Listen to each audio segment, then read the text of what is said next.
This is Film Focus with Emily Cook.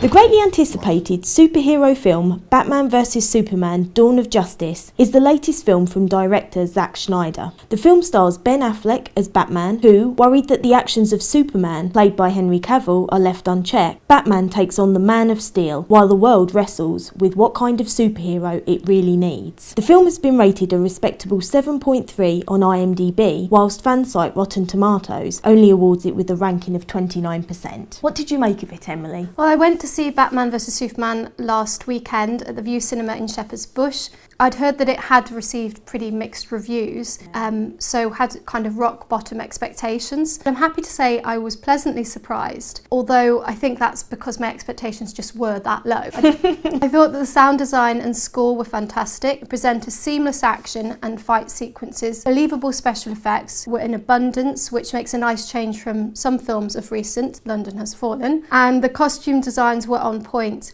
The characters lacked development, I thought, and they didn't have any depth. And if you were new to the character of Batman or Superman, I think you could be easily left confused as to what their motivations were. I did feel the overall plot was a little disjointed. If it hadn't been, I might not have looked at my watch 2/3 of the way through. At 2.5 hours, it is a lengthy film. Although it had high production values, it had a confusing plot due to fragmented narrative structures.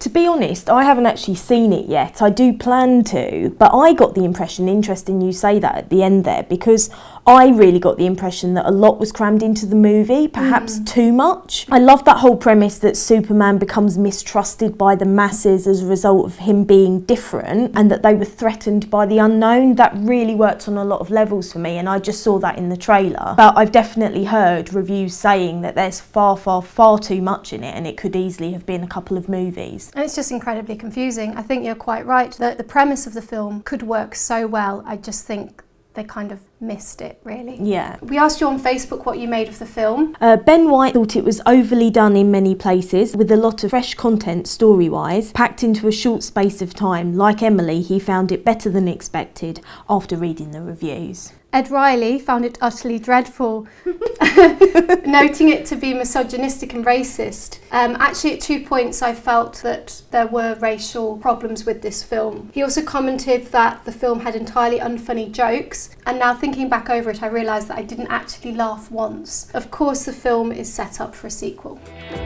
Thanks for listening to Film Focus with Emily Cook.